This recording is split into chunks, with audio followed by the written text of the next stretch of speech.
अभी कल हम लोग बात कर रहे थे कि पत्री जी यहाँ आए और बीज डाल के गए और आज उसके फल हम देख रहे हैं। पेड़ नहीं कहूँगी, आज उसके फल लटके हुए देख रहे हैं हम।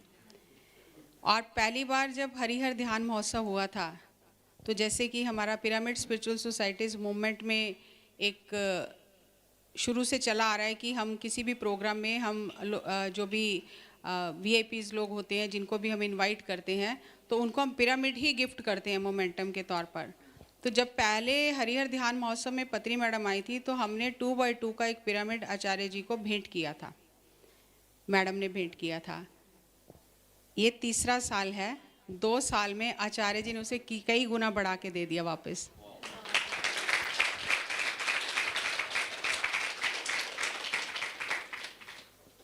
अभी बता रहे थे धीरेन्द्र सर की ब्रह्मांड में जो देते हैं वो बढ़ता है, तो वो उसका साक्षात रूप आप देख रहे हैं। कहाँ 2x2 का पिरामिड जिसे हम हाथ में पकड़ के ले जा सकते हैं और कहाँ इतना भव्य। और कल मैं काउंट करके देख रही थी 100 से ज़्यादा लोग बैठे थे यहाँ पर। जब हम यहाँ अंदर आते हैं तो ऐसे लगता है पता नहीं कितना बड़ा हो गया है ये विशालता कोई जगह की विशालता नहीं है, ये आचार्य जी के हृदय की विशालता है जो इतना एक्सपेंड कर देती है पिरामिड को। तो मैं थोड़ा सा आप लोगों के साथ शेयर करना चाहूँगी कि कैसे इसकी भूमिका बनी, क्योंकि सत्य सबके साथ साझा करना जरूरी है। ऑन कर दीजिए प्रेजेंटेशन। 2019 में कल आपने वीरेश जी को सुना कि वो यहाँ आए थे और आचार्य जी ने उन्हें मैसेज लिख के दिया कि हम तो यहाँ से बाहर नहीं जाएंगे, हमारा ये संकल्प है, आश्रम से बाहर नहीं जाएंगे। आप अगर पत्री जी को यहाँ लेकर आएंगे, हम उनके दर्शन करना चाहते हैं, तो हमारा विनम्र निवेदन है कि आप पत्री जी को एक बार यहाँ लेके आइए। तो वीरेश जी ने कहा कि वो कागज़ हमें दे दीजिए, हम पत्री जी को आपका मैसेज दे देंगे। तो आचार्य जी ने हवन कुंड में कागज़ डाल दिया, क्योंकि वो देते नहीं हैं कोई भी राइटिंग। उन्होंने कहा बस आप उन्हें हमारा संदेश दे दो। तो यहाँ के जो लोग थे जो यहाँ सेवा करते हैं उनके आसपास, वो इतना हैरान हो गए कि इतने सालों से तो आचार्य जी 20-22 साल से आश्रम के बाहर ही नहीं गए, तो इन्हें पता है कि बाहर पत्री जी काम कर रहे हैं और उनका कहाँ से ये कड़ी चली, कहाँ से उन्होंने ध्यान सीखा गौतम बुद्ध से, तो वो सब बताया। तो ये लोग बहुत हैरान हो गए कि आचार्य जी को सब कुछ कैसे मालूम है अंदर ही बैठे हुए। जब वीरेश जी ने ये बात जाके पत्री जी को कानपुर जब प्रोग्राम था आए तो बताया कि ऐसे ऐसे मैं गया था और ऐसे उन्होंने आपको बुलाया है, तो जानते हैं पत्री सर ने कहा हाँ मुझे पता है। एक बाहर काम कर रहा है वैज्ञानिक, आध्यात्मिक वैज्ञानिक, एक अंदर बैठकर काम कर रहा है, दोनों एक दूसरे को जानते हैं, जबकि फिजिकल लेवल पे दोनों की कोई भेंट नहीं है। तो हमारे लिए भी वो बहुत बड़ा झटका था। सर ने कहा हाँ ठीक है मुझे पता है, चलेंगे। तो फिर दिल्ली में डीएन शास्त्री जी थे, पत्री जी ने उन्हें कहा कि आप जाइए, कोऑर्डिनेट करिए, कार्यक्रम बनाइए, हम आएंगे आश्रम में। तो कोऑर्डिनेट किया गया और फिर पत्री जी 2019 में इस आश्रम में आए। उसके क्लिपिंग्स में आपको दिखाती हूँ ताकि आपको पता चले कि जिस जगह पर आप हो उसकी भूमिका कैसे बनी और कैसे यहाँ तक हम पहुँचे। तो पत्री जी ने जब कहा कि कार्यक्रम बनाओ तो एक बस भरकर यहाँ दिल्ली से पत्री जी के साथ 40-50 लोग आए थे। विभा मैडम उस दृश्य की साक्षी हैं। उस समय मेरी मदर डेथ बेड पे थी तो मैं नहीं आई थी। तो पत्री जी यहाँ आए, आचार्य जी से पत्री जी की भेंट हुई, नीचे कार्यालय है वहाँ पर मिले और जिस हॉल में नीचे आज प्रोग्राम शुरू होगा उसी हॉल में पत्री सर ने ध्यान कराया। यहाँ पर आचार्य जी के सानिध्य में ध्यान सत्र हुआ और आचार्य जी ने पत्री जी को कहा कि हमें बहुत खुशी होगी अगर आप यहाँ पर ध्यान का सत्र करेंगे, कोई कार्यक्रम ध्यान का करेंगे।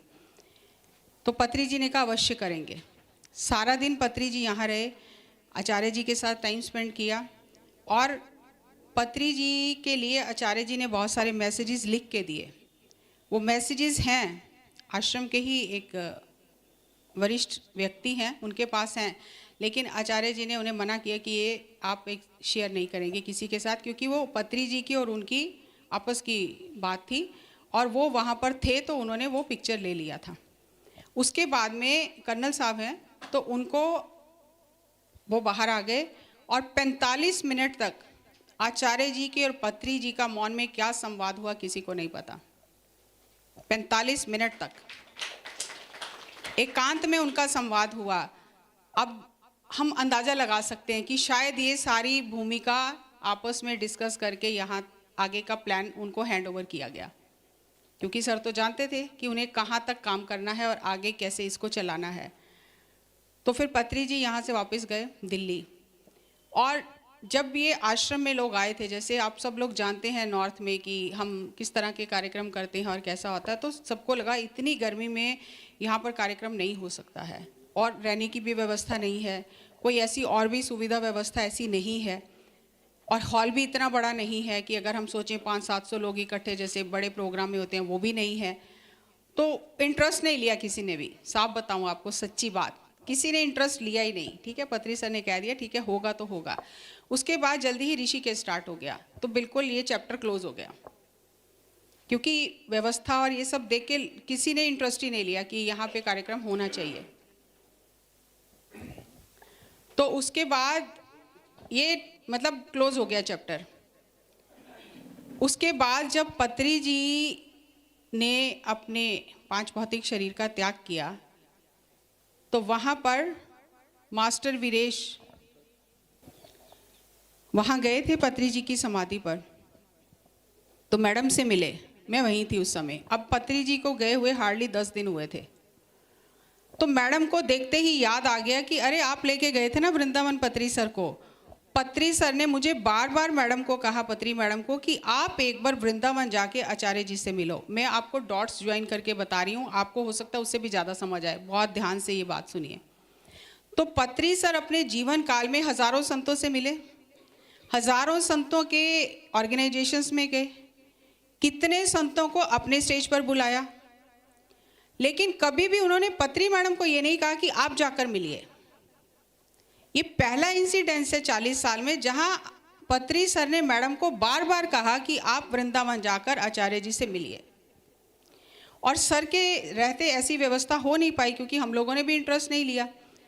तो मैडम को याद आ गई बात, और वीरेश जी को देखते ही वो मैडम ने कहा, अरे मुझे तो सर बोल कर गए थे कि वृंदावन जाओ, तो तुम कोऑर्डिनेट करो और जस्सी को बताना मैं आऊँगी और मैं आचार्य जी से मिलना चाहती हूँ। तब इतनी ही बात थी, कोई कार्यक्रम ये सब कुछ नहीं था।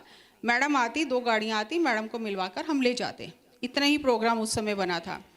धीरे धीरे जब कोऑर्डिनेट किया, आश्रम में आए, आचार्य जी से मुलाकात हुई, बात हुई, तो पहली ही मीटिंग में आचार्य जी ने लिख दिया कि यहाँ पर माता जी 3 दिन का ध्यान का कार्यक्रम करें और आश्रम में ही रहें। हम चौंक गए, ये कैसे होगा। तो अब मैडम आचार्य जी का संदेश जो भी था मैडम तक पहुँचा दिया। तो मैडम ने कहा हाँ करेंगे ना, और डेट भी दे दी। आचार्य जी ने डेट दे दी, और मैडम को हमें तो लगा पता नहीं मैडम रहेंगी आएंगी। डेट आचार्य जी ने दी थी, डेट आचार्य जी ने दी थी। मैडम को हमने बता दिया कि मैडम ऐसा ऐसा आचार्य जी कह रहे हैं, आप आश्रम में रुकिए और ये 3 दिन का कार्यक्रम करो। मैडम ने कहा ठीक है ना करेंगे। तो कार्यक्रम का नाम क्या रखना है? तो मैडम ने कहा कार्यक्रम का नाम रखना है हरिहर ध्यान महोत्सव। ये नाम मैडम ने दिया, हरिहर ध्यान महोत्सव। तो वहाँ से ये कार्यक्रम की रूपरेखा बनी। तब पता चला पत्री सर तो ऑलरेडी बोल के गए थे कि यहाँ पर ध्यान का कार्यक्रम करेंगे। तो वो कार्यक्रम की रूपरेखा बनी, पत्री मैडम यहाँ पर आई, कार्यक्रम हरिहर ध्यान महोत्सव हुआ। तो मैडम के मन में और सबके मन में हमारे एक ही होता है कि पिरामिड आ जाए। बाद में 1 हफ्ते बाद जब देखा रहे ये तो शिवरात्रि है। आचार्य जी जानते थे लेकिन हमें नहीं समझ आया, तो बाद में ये हो गया। और जब मैडम आई तो ये अनाउंस हो गया कि हर शिवरात्रि पर यहाँ पर कार्यक्रम होगा, 3 दिन का ध्यान का शिविर होगा, ताकि लोग साधना में आगे बढ़ें। कोई हमें पब्लिसिटी नहीं। आचार्य जी तो आपने कभी नाम भी नहीं सुना होगा, हमने भी नहीं सुना था। अगर वीरेश जी यहाँ ना आते तो हमें तो पता ही नहीं चलता ये सब। और पत्री सर आए तो हमारे लिए एक बहुत बड़ा एक प्लस पॉइंट था कि सर जहाँ गए हैं और सर ने जो वचन किए हैं तो उनको हमें पालन करना है। तो ये कार्यक्रम की रूपरेखा बन गई। और पत्री मैडम यहाँ आई तो पिरामिड की बात चली। तो आचार्य जी ने कहा ठीक है बनाएंगे पिरामिड। दूसरे ध्यान महोत्सव में पत्री मैम का स्वास्थ्य ठीक नहीं था, वो नहीं आई। और तब लास्ट ईयर ही ये अनाउंसमेंट हो गई थी कि चेतना बोध पिरामिड बनेगा और उसका भूमि पूजन भी हो गया। कुलविंदर सर हैं हमारे साथ, तो उन्होंने ऐसे ही आचार्य जी को कहा कि यहाँ पर मेरा मन है कि पिरामिड आना चाहिए। पहले छोटे छोटे यज्ञशाला में जो 2x2 के पिरामिड बने हैं, पहले वो इंस्टॉल किए लास्ट ईयर हमने। और हमने आचार्य जी को, कुलविंदर जी ने कहा कि यहाँ पर एक बड़ा पिरामिड आना चाहिए, मेरा मन है। आचार्य जी ने कहा ठीक है, जगह देख लो। उसी समय उठकर जगह दिखाने ले गए कि यहाँ पर बनेगा। तो पहले प्लान था गौशाला में बनेगा। वो चलते चलते चलते चलते फिर अनुपमा जी ने कहा कि नहीं, बड़ा होना चाहिए, कम से कम 100 लोग बैठ सकें, गौशाला में इतना बड़ा नहीं बनेगा, तो पूरी छत है, छत यूज़ करो। तो करते करते ये पिरामिड छत पर आ गया। और जब छत पर भूमि पूजा ही तो आचार्य जी ने खुद खड़े होकर कराई। और ये जो आप पिरामिड देख रहे हो, मैडम का रूम देख रहे हो, ये सब देख रहे हो, 1-1 इंच जगह आचार्य जी ने खुद खड़े होकर नाप के बनवाई है। मैडम का रूम कितना बड़ा होना चाहिए, किचन कैसा होना चाहिए, हाइट कितनी होनी चाहिए, पिरामिड इतना बड़ा होना चाहिए, खुद सब मार्किंग करके खड़े होके दिन में 5-5 बार आते थे और खड़े होके ये पिरामिड बनवाया। और अपने बारे में वो कुछ भी नहीं बताते। सर के बारे में आप सब जानते हो और स्वर्णमाला पत्री मैम के बारे में सब जानते हो, लेकिन आचार्य जी के बारे में अभी तक उन्होंने कुछ नहीं बताया, हंस के टाल देते हैं। मैंने अभी भी कहा, एक पिक्चर दिखाई और मैंने कहा कि ये जो संत है इनका नाम क्या है, तो हंस के चले गए, नहीं बताया, अभी भी नहीं बताया। वो कह रहे हैं कि अब जो है इस मोमेंट में रहो, मैं पहले क्या था उससे आपको क्या लेना देना है, अब मैं जो हूँ आपके सामने उस मोमेंट में मुझसे बात करो। तो पीछे अपना वो कुछ भी नहीं बताते। लेकिन यहाँ वहाँ से जो काफ़ी सालों से लोग जुड़े हैं, तो उनके माध्यम से पता चलता है कि ये बहुत मेधावी थे बचपन से ही। मतलब बहुत छोटी उम्र में गीता और ये सब इन्हें याद था और ऐसे ऐसे अर्थ करते थे कि लोग हैरान हो जाते थे। और इतने मेधावी थे कि इनको शुरू से ही गवर्नमेंट सिक्योरिटी मिली हुई थी, इतना शार्प इनका ब्रेन था। और ये साइंस में साइंटिस्ट बने और खोज की और राष्ट्रपति अब्दुल कलाम के साथ इन्होंने काम किया। जो मुझे जो इन्फॉर्मेशन है, ये उनके सीनियर थे, जहाँ तक मुझे इधर उधर से लोगों ने बताया, क्योंकि आचार्य जी ने कुछ बताया नहीं। तो वहाँ पर ये एक ब्रह्मानंद सरस्वती जी शायद हैं वो संत, मैं अभी दिखाऊंगी सारा प्रेजेंटेशन में। तो वहाँ पर अब्दुल कलाम जी और आचार्य जी बैठे हैं, उनकी वार्तालाप हुई है अब्दुल कलाम जी की। तो उन्होंने कहा कि हम तो योगी हैं इस ड्रेस कोड के साथ, लेकिन आप दोनों दाढ़ी वाले योगी हो बिना ड्रेस कोड के साथ। और तब उन्होंने 2020 का इन राष्ट्रपति अब्दुल कलाम जी को और आचार्य जी को विजन दिया कि स्पिरिचुअलाइज इंडिया। अब आप देखो, वही बात पत्री सर बोल रहे हैं, 2020 में स्पिरिचुअलाइज इंडिया होगा। वही बात कल मैं पूरा गूगल पे आप देखना, पूरा लिखा हुआ है, क्वेश्चन आंसर सेशन पूरे लिखे हुए हैं, पिक्चर भी है, आप पढ़ोगे। मैं तो अभी पढ़ा तो मैं भी हैरान हो गई। तो वो उन्होंने दिया विज़न। तो फिर बाद में आचार्य जी साधना में आ गए। उन्होंने कहा कि विज्ञान मैंने पूरा खोज लिया, विज्ञान के पास प्रश्नों का कोई उत्तर नहीं है। आत्मा क्या है, परमात्मा क्या है, आत्मा कहाँ से आती है, कहाँ जाती है, कैसे ये ब्रह्मांड चल रहा है, ऊर्जा क्या है, जैसे कल आपने पत्री सर का भी मैसेज, चेतना क्या है, ये सब प्रश्न नहीं है, साइंस में कुछ नहीं है इसके बारे में। तब उन्होंने अध्यात्म की खोज शुरू की और आचार्य जी जितने भी नामी संत हैं उस समय के, देवरा बाबा हैं और बहुत, मैं इतने नाम नहीं जानती हूँ, हर एक संत से मिले, उस समय बात करते थे और जिज्ञासा थी कि क्या है ये, जानना है मुझे। तो ये बात उन्होंने खुद मुझे लिख के बताई कि सबके पास गए, किसी के पास कोई उत्तर नहीं था। मतलब जिनके आज हम पूजा करते हैं और उनको मानते हैं कि ये बहुत पहुँचे हुए संत हैं, तो उस समय आचार्य जी के प्रश्नों का उत्तर उनके पास नहीं था। फिर आचार्य जी को लगा कि नहीं, ये खुद साधना करके खोजना पड़ेगा। जैसे मैंने विज्ञान में खोज की है, ऐसे अब ये खोज मुझे अध्यात्म में करनी होगी।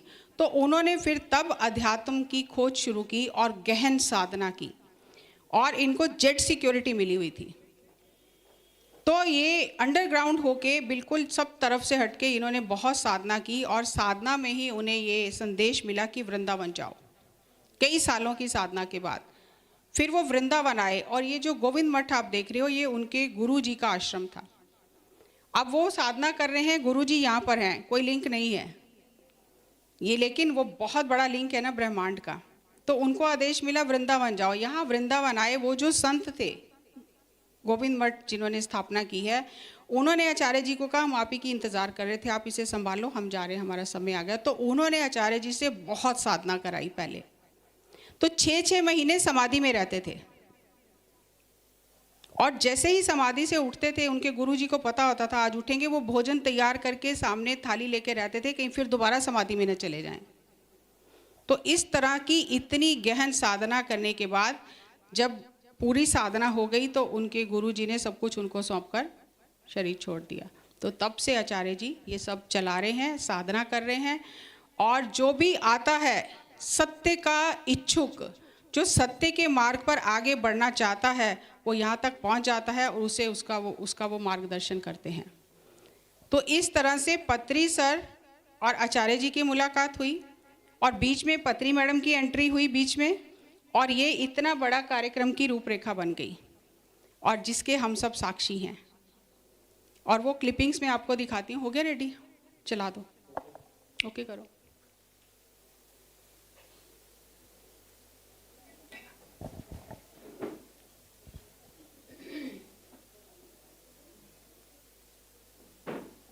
नेक्स्ट करो। पिरामिड स्पिरिचुअल सोसाइटीज मूवमेंट के फाउंडर ब्रह्मऋषि सुभाष पत्री जी, को फाउंडर श्रीमती स्वर्णमाला पत्री जी, एक बार जोरदार तालियां इनके लिए। आचार्य विज्ञानाचार्य जी गोविंद मठ में।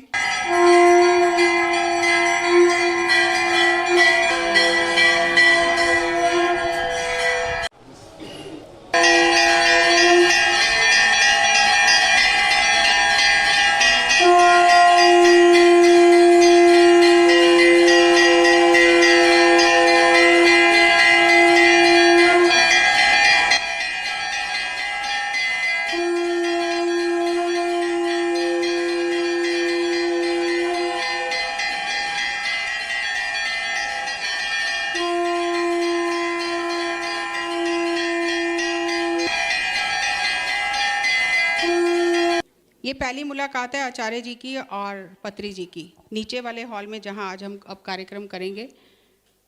ये पत्री जी की और आचार्य जी की पहली मुलाकात है और सर ने यहाँ पर फ्लूट बजाया। मैं मैसेज, आप पीछे करो, मैसेज पढ़ के सुनाती हूँ आपको। हाँ, अभी यही रखना। आप सब पुण्य आत्मा हैं जो आदरणीय पत्री जी के मार्गदर्शन में ध्यान साधना कर रहे हैं। पत्री जी के माध्यम से हजारों साल की तपस्या से उद्भूत तरंगे आप सबको प्राप्त हो रही हैं। उनके मार्गदर्शन में पूर्ण प्रयास पुरुषार्थ करके अपना उद्धार स्वयं ही कर लेने का लक्ष्य बनाना है। ये कार्यक्रम सृष्टि की न्यामिका शक्ति की प्रेरणा से श्रीमान पत्री जी को माध्यम बनाकर चलाया जा रहा है। सहज सरल वृत्ति से चलकर ही सत्य को पाया जाता है। नेक्स्ट। जब स्वर्णमाला पत्री जी 18 फरवरी 2023 को पहले हरिहर ध्यान महोत्सव में आई तो आप देखिए कि आचार्य जी ने उनका कितना भव्य स्वागत किया। पत्री जी हमेशा यही कहते थे कि एक योगी ही योगी को पहचान सकता है। हम तो आज तक यही जानते थे कि ब्रह्मऋषि सुभाष पत्री जी की सुपत्नी है स्वर्णमाला पत्री जी, लेकिन एक इतना महान योगी जो सर के भी पूर्व जन्म देख सकता है, उन्होंने पत्री मैम का कैसा स्वागत किया। प्ले करिए।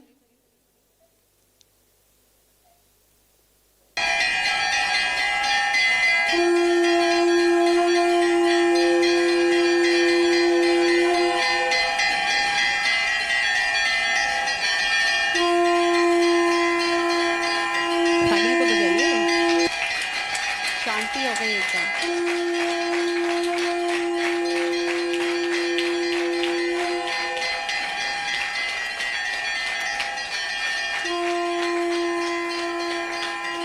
मैम ने कहा मैं हाथ उतार के जाऊंगी स्टेज पर, तो आचार्य जी ने कहा नहीं, ऐसे ही चलो।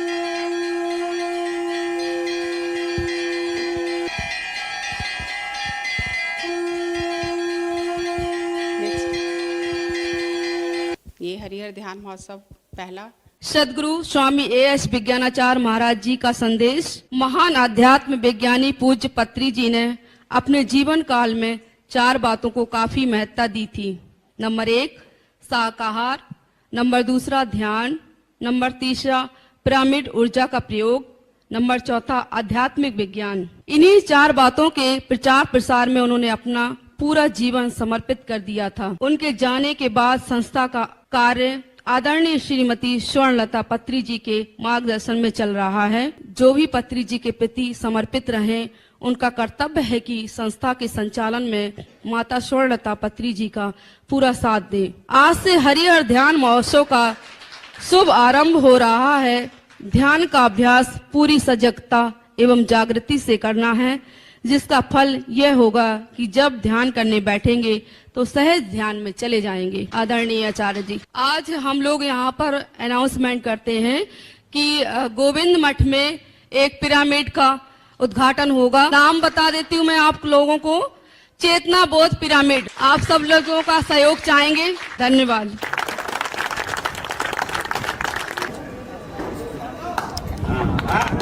ऋषि सुभाष पत्री जी ने अपना पूरा जीवन 4 बातों को समर्पित कर दिया: ध्यान, शाकाहार, पिरामिड जगत और आध्यात्मिक विज्ञान।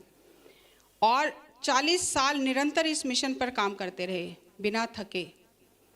और अब उनके जाने के बाद उन्होंने पूरी संस्था की व्यवस्था स्वर्णमाला पत्री जी के हाथों में सौंप दी।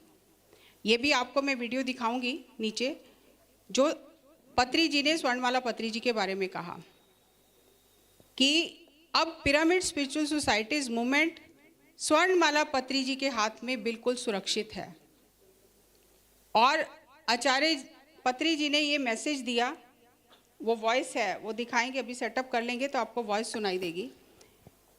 तो मैडम को सौंप दिया ये पूरा PSSM। ये फिर जब मैडम यहाँ से जाने लगी तो आचार्य जी ने कहा ऐसे नहीं, आपको रुकना पड़ेगा। और मैडम इस बात को जानती हैं कि जब किसी भी योगी से मिलने जाते हैं तो ऐसा नहीं कि मिले और भागे और आगे, नहीं। तो मैम ने मुझे बताया कि वहाँ रुकना चाहिए, ठहरना चाहिए, कम से कम 24 घंटे ठहरना चाहिए ताकि उनकी ऊर्जा का हम लाभ ले सकें। तो जब आचार्य जी ने कहा कि आपको यहाँ रुकना है आश्रम में, तो मैडम आश्रम में रुकी। और फिर नेक्स्ट डे आचार्य जी ने मैडम को यहाँ से आश्रम से विदा किया। ये उसकी तस्वीरें हैं। ये पिरामिड गिफ्ट किया था मैम ने आगे। और यहाँ पर भूमि पूजन हुआ छत पर आगे।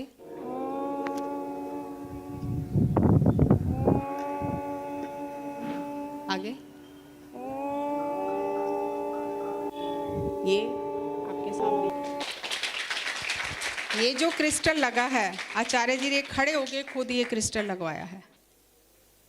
नेक्स्ट, ये भक्ति और ध्यान का संगम। 2 आध्यात्मिक वैज्ञानिक कृष्ण जन्मभूमि पर मिलते हैं और बीच में स्वर्णमाला पत्री जी राधा और कृष्ण का जो प्रेम है, जो एक कड़ी का काम किया है उन्होंने, तो ये इतना सब कुछ हमें ये सब पत्री जी उपहार स्वरूप देकर गए हैं। हमें वो ऐसे ही बीच में छोड़कर मंझधार में नहीं गए। हमारा हाथ उन्होंने स्वर्णमाला पत्री जी के हाथ में दिया है और एक तरफ आचार्य जी के हाथ में दिया है। जब ये पोस्टर बन रहा था, अनुपमा जी साक्षी हैं इस बात की, तो आचार्य जी ने इतनी बार हमें कहा कि ये पहले पत्री जी की फोटो आनी चाहिए, उनकी फोटो बाद में आनी चाहिए। अप्रूव नहीं कर रहे थे वो इसे कि नहीं, पहले पत्री जी की फोटो आनी चाहिए फिर हमारी आनी चाहिए। तो फिर हमने और अनुपमा जी ने रिक्वेस्ट किया कि नहीं आचार्य जी, इतना तो कर लेने दो हमें। बहुत देर तक इस बात पे चर्चा हुई और फिर आखिर मान गए। तो ऐसे होते हैं सच्चे संत, ऐसे होती है संतों की भाषा कि ना कुछ कहते हुए सब कुछ कह देते हैं। तो आप इस समय का लाभ लें, ज़्यादा से ज़्यादा। आप आचार्य जी, आज शंका समाधान होगा, प्रश्न उत्तर सत्र होगा, मैडम के साथ भी होगा। तो ऐसे प्रश्न लेकर आओ जो आपकी आध्यात्मिक प्रगति में सहायक हो। मेरे सिर दर्द है, मेरा पेट दर्द है, मेरे घर में नौकरी नहीं लग रही है, बच्चे की शादी नहीं हो रही है, ये संतों से पूछने वाले प्रश्न नहीं होते हैं।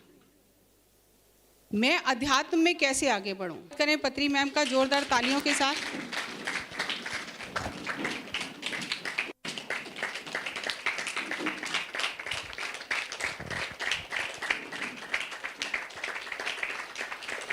जोरदार तालियां बजाओ, ये बीच में कड़ी है ये।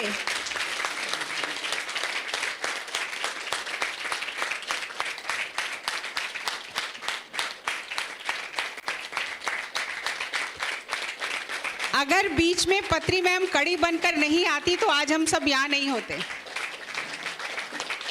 तो 2 योगियों की भाषा किसने समझी और जो दो योगियों की भाषा समझ सकता है, आप उसका खुद का स्तर देखो क्या होगा। ना पत्री जी ने इन्हें कुछ कहा, ना आचार्य जी ने इन्हें कुछ कहा, सिर्फ इतना ही कहा कि आप जाके आचार्य जी से मिलो, बस यही एक सेंटेंस था। लेकिन कैसे उन्होंने उनके संदेशों को पकड़कर, कैसे भाषा को दोनों के बीच में कड़ी बनकर आज हम सबको जोड़ दिया साथ में और एक सुंदर माला बना दी। Thank you ma'am, thank you, thank you. सबको नमस्कार। अच्छी ध्यान हुआ रात भर।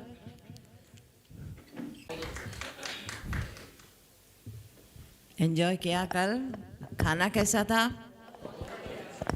स्वादिष्ट।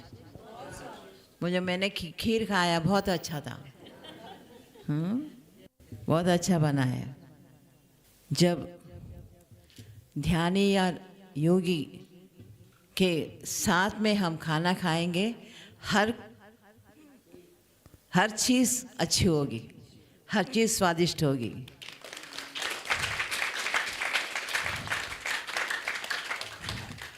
ये हाथ का कमाल है योगी का। तो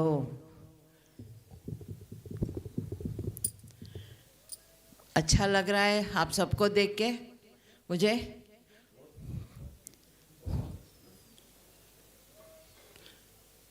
यहाँ पर आते रहना, ये आप सबके लिए बना है, हम सबके लिए बना है।